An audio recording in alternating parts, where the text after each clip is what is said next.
What's up, everyone? It's Cyrus Egono. I'm here at the Sound Killers studio. We're located in Rockwall Studios here in Brooklyn or Queens, New York, whatever you want to call it. This video today is about the 1,000 fans rule and what it means to you.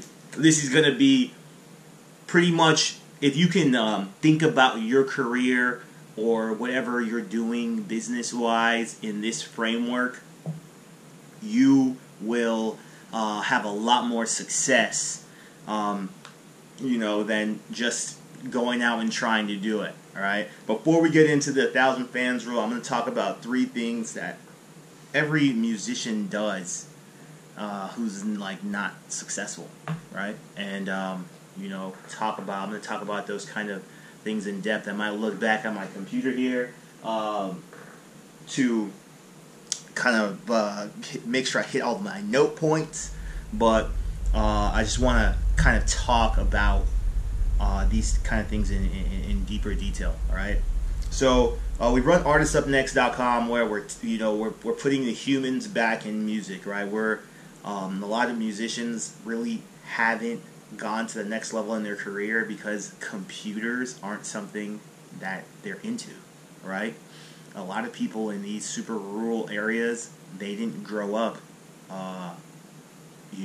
doing internet marketing stuff or anything. They just have their phone. Maybe they check their Instagram every now and then, but it's not like they're doing complex things like building websites, right?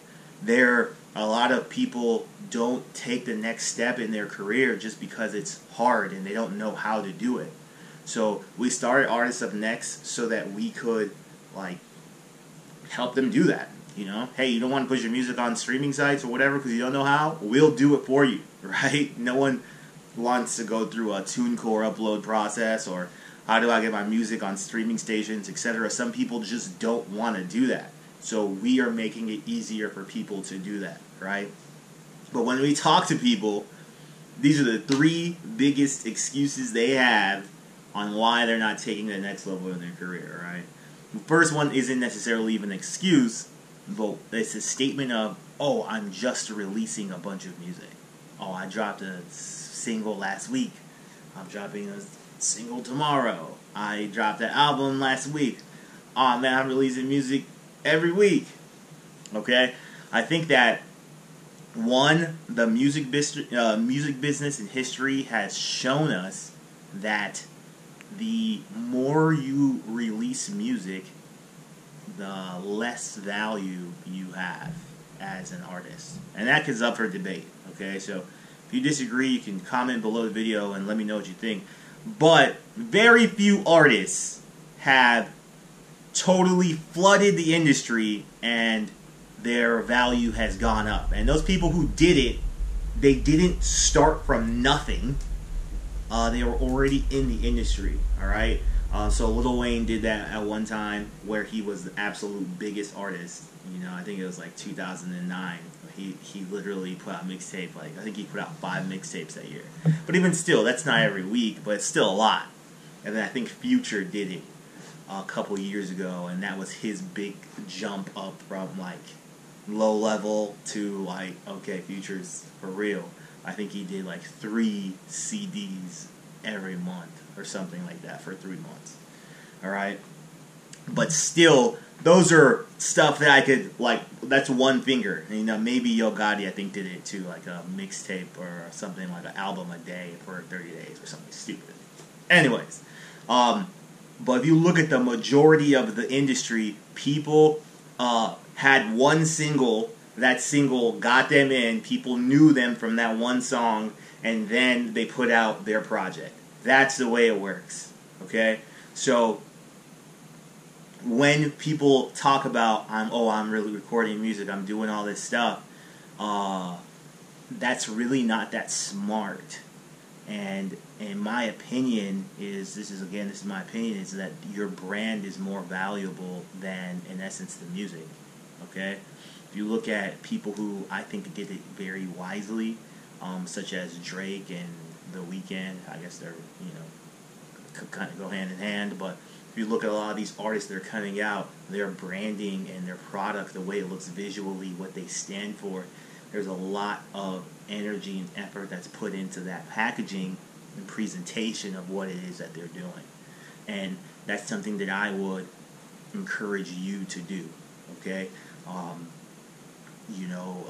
There's a interesting video. There's a guy, his name is Sean the Brand Man or something like that, and he does music business stuff similar to what I do.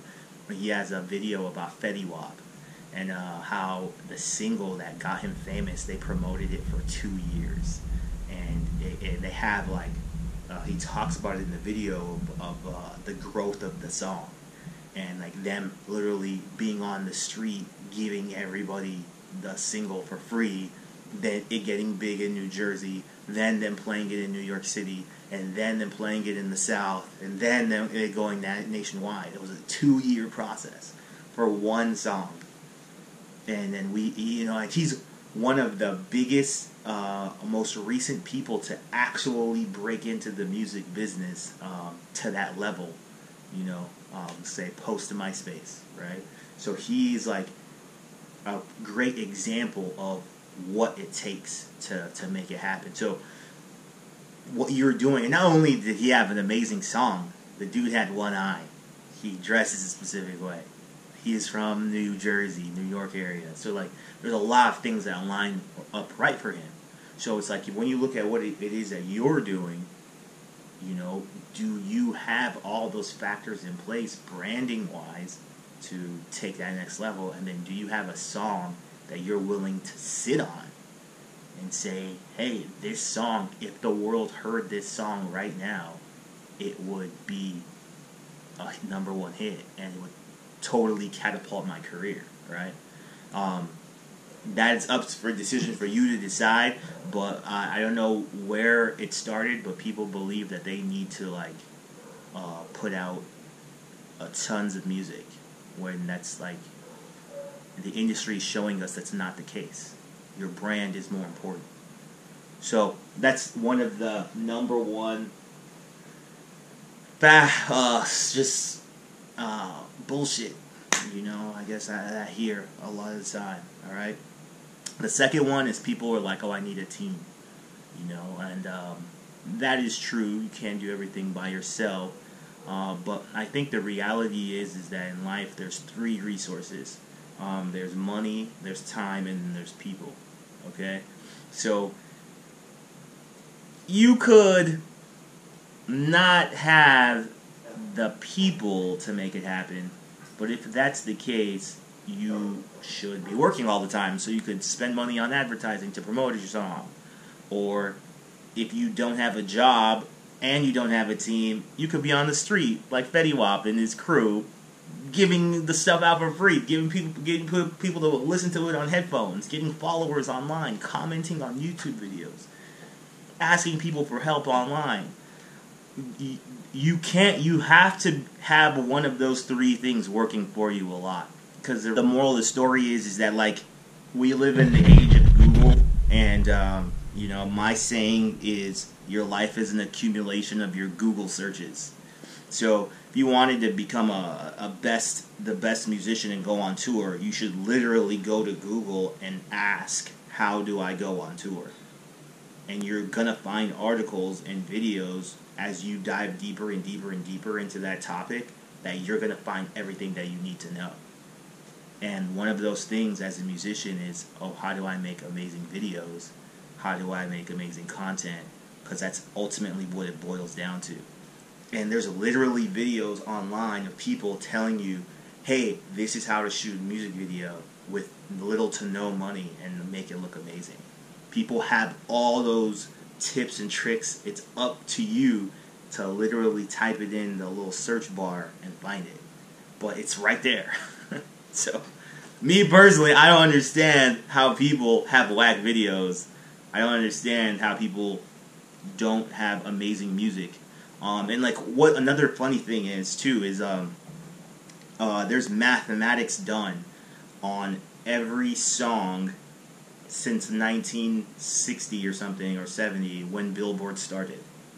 Every song that's been on the top 100 has been charted, and I think it's like almost 68% of them have the same song pattern. It's like a chorus comes in 30 seconds, within 30 seconds of the song. The word love is said within the first 52 seconds. There's all this data that data scientists have gone and like broken it down. The song length is between 2 minutes and 30 seconds and 3 minutes. They have all this data on what a #1 song or a Billboard charting song sounds like, looks like, and the content of it. How do people make music and not like basically emulate that? You can literally go to Google, stop this video, and like search it, and like, oh, this is exactly what I need to have a song on Billboard, right? And for me, if I was a musician, I would just copy that shit until I figured it out. Like, it doesn't. But hey, I guess I'm just a cheater. But that's something that I would suggest that you do if you're like in it to try to be rich or famous. If those were your driving factors, some people that is not. But there's literally data on, hey, this is exactly how to make the song to change your shit right now. Okay, so those are some thoughts, right? The third thing, your craft. That stuff is like literally YouTube videos. How much you're gonna sit there and figure it out. That's really up to you. All right. So the 1,000 fan rule. Before we get into that, I'm gonna talk about like the mentality of like what ultimately is success and what is failure. Success is trying stuff and figuring it out, and then when you have the song or the thing, the product that is going to change your life, you have to stop and then focus everything on that one thing, right? So like watching a video, this guy compares it to having a child, and then you want to show people your child, but it's like, what if your baby's ugly? And what if somebody else like, oh, your baby's ugly? But like what he says is what an entrepreneur does is they're not ashamed of showing people their ugly baby or hearing that as cat's feedback, right? Are you scared of people saying, hey, your music sucks, or whatever it may be? That's what separates people who like will sit on that song and promote it for 2 years, and then you putting out music every week. That's the difference, because you think that, oh, me doing this action is going to make me successful, when it's really promoting the one action or the one song out to make it happen. And like I guess another way to think about it is how do I put this? I think the baby analogy, that'll suffice. Kind of gets the point across. It's like you just can't be scared. You're gonna fail a lot of times. Like the average millionaire in America, it's their 17th business that makes them a millionaire. No one talks about the 16 other things they tried to do to make it happen, right? But anyways, so that's what I'd say. You have to understand that you're gonna suck first. You're gonna suck first, right? The first time you put a song up, no one's gonna care. Second time, third time, fourth time, but you have to go through that process to get better at it. All right. So the 1,000 fan rule. All right, I'm gonna break it down into 3 parts. One, the very first part, and the concept behind the 1,000 fan rule is basically you get 1,000 fans, and then you sell them $50 worth of stuff a year. And like there's a media bias, and the media bias in the entertainment industry is that like one day you get a phone call from Jay-Z or somebody, Kanye West. The next morning you wake up, all the hoes are on you. You have a Lamborghini Murcielago, you have a mansion, and everything's great. That's the media bias. The media tells you one day this person went from being normal to being a superstar. When people, that's a lie. There's all these dark years that happen in between success and like basically being broke, right? That person has prepared themselves. Who knows what they have gone through to be ready to make it happen. And that's why people love Kanye West to a specific level, is because he has talked about those things in like such a vivid way. Like, oh, I made 5 beats a day for 3 summers and all this sort of stuff. He talks about the struggle and the time of like nothingness that he went through to get to where he was going to go. So like, you can't believe in, you have to understand that like, you becoming a successful person is, you're going to have to go through this process. And in my opinion, you know, what you want to do is just get to the point to where you don't have to work a 9 to 5. And in high school, you have your group of friends that you eat lunch with, but sometimes every week or every other week you have one of your friends, one other random person will come and they'll sit with your little clique and they'll eat lunch with you, right? So they're not in your inner group of friends, but like, you know them and they're cool, right? That's kind of the relationship you have to have with these people that are your fans. They have to feel like they know you, but there has to be a space to where like they're gonna buy from you, or sound like they know every single detail of your life. So if you're not to that point with them, I don't really think you have fans. You just have people in your network, right? So there has to be a specific level of insight that people have into your life for you to, like, in my opinion, to call them your actual fans. So you do have to have their name, phone number, email, and then they do have to have some sort of insight and connection to your life or brand. All right, that's what I call a fan. All right. So the way to get them, to make this happen, there's 3 steps. It's like, 1, you have to have your brand on point. And the way to think about a brand, I stole this idea. There's a photographer. Her name is Christina Miola. And she said it in a course I was watching, and I was like, man, this shit makes so much sense. And it is to think about the heart of what it is that you're doing, right? So for me, I'll use myself as an example. I grew up, and a lot of my way of the world is like based upon skateboarding. When I was a teenager, I went out and I skated. That was kind of like what is the aesthetic of the way I see the world. So like, a company that I associate with a lot is Vans. I bought it, I watched all the videos, I was a big fan of the Vans brand. 2, the aesthetic is the way it looks, okay? So like, I probably like to wear nicer things, but I'm still into this kind of like skateboard sort of life. So a brand like Rick Owens appeals to me.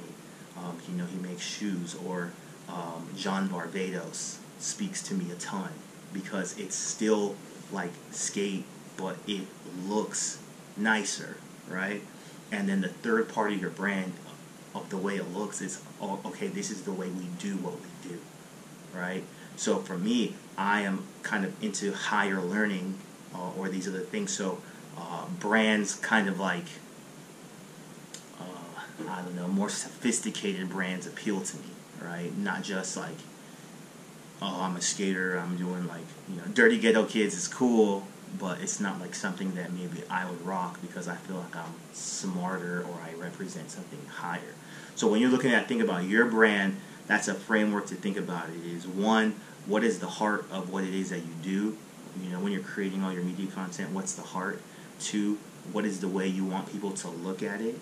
And then 3, how do you do it? Like if Moet Chandon, or whatever, I'm sure I'm saying that wrong, their whole brand is party, celebration, etc., right? So that's the way you're going to act in your photos and your videos.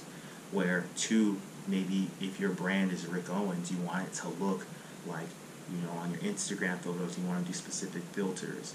On your videos, like a specific, like, you want everything to be dark, etc. So if okay, your heart is this, you want it to look like this, and then you want it to be done like this, it gives you a blueprint on what to do with all your videos or all your media content. You have it figured out, and you can just say to yourself, okay, like, this is what we would do because this is how we do it, And that's a big step And I'm so happy I learned that little trick from her, because a lot of the time, you know, it's like, yeah, we'll go and do a photo shoot, but it's like, oh, what do I look like in it? How do I pose? What do I wear? And same thing with the videos, right? So if you have that framework for your brand, it makes it simple, all right? The second thing to get this 1,000 fans and to make $50 on them a year is like, okay, what do they buy? And the simple thing is just merchandise, right? So if you know the heart and the soul of what it is that you're doing, you know the way it aesthetically looks, and you know how they do it, just sell them stuff that person would buy or, you know, buy. Simple, right? If there's a, you know, Horween, this leather company, they're doing a collaboration with Vans. If I saw those on the website, and let's say the person could get them for $70, but they had them on their website for $100, I'd buy them for $100, and then that person would make $30 in the middle. You could do the same thing with your target market. You can create a website and you can sell goods that people like you would buy, and you just sell it for a little bit more and keep the money, right? It's more or less, when you understand the person that you're targeting, you can say to yourself, oh, here are 20 ways I can make $50 on this person a year, right? Think about it, like in your city, there's thousands, if not millions of people. You know, if you know a person, what they're into, you can do events to get them to go. You could, you know, there's a million things that you can do, you know, to get that money from that person, right? From these 1,000 people, you know, and you that takes sitting there and planning and brainstorming. And then the third thing is just to simplify that down and get 3 new people per day. So I think this is the biggest misconstrued part of like marketing, is people think that they go from 0 to millions of followers, like I've been saying, where it's like, if you said to yourself, I'm going to get 3 new fans a day for a year, I'm going to talk to 3 people online a day for a year, new people, you know. Maybe Vans, like, you know, let's use this example of Vans. Vans Shoes Twitter, right? You can go on Vans Twitter or Instagram, and you can literally just start a message with 3 new people per day, but really dive deep into that message thread, find out about who they are, what they're doing in their life, and then ask them, like, hey, do you want to join our mailing list or join our Facebook group? You know, like, start a meetup group in your city where people like go to skate shows or go to specific concerts at a venue. Or maybe you start like you know, if your brand is something more like a indie vibe, maybe you have like a vinyl CD listening meetup group, and you ask them to join, like, hey, join this meetup group. Those are things that you could do to bring people together. Once you hit a specific amount of people, you can start charging $5 per event. Over the course of the year, you're going to get that amount of money that you need to not have a job. So I think that those are like the main things that you got to do with this 1,000 fan rule. Is like, 1, you have to understand the brand. 2, you have to figure out what you're going to sell them and make $50 a year. And then 3, you just need to get 3 new fans a day. You know, 3 fans a day. So that is it. High thinking. And ArtistsUpNext.com is the biggest thing to hit the music industry. Sign up today, get featured, get votes on your profile, and go on tour and make your dreams come true. What are you waiting for? Sign up today. What do you think about what ArtistsUpNext.com is doing for unsigned artists around the nation? Huge, man. I think it's really big. I as an up-and-coming artist myself, or independent artist, it's hard to navigate through like what's BS and what's scam and what's official and what's real opportunity out there. I like for you guys to present a real opportunity to say, hey man, we believe in the music, we like it. They're gonna give you a big platform like that. That's huge. Like, a lot of people aren't offering that. And like you said, there's a lot of artists out there that just need that platform to launch them. And like, you guys are really out there providing that platform for up-and-coming artists and underground artists, and that's big to the game right now. That's big to the culture, man. You guys are essential, man. That's a point. We both like you. I think it's great, man. Actually, you guys are the first person to actually reach out to me as an independent artist out of my whole like career as an artist. Well, not career, but yeah, career. But yeah, you guys are the first person. people to like reach out to me and actually be genuine people.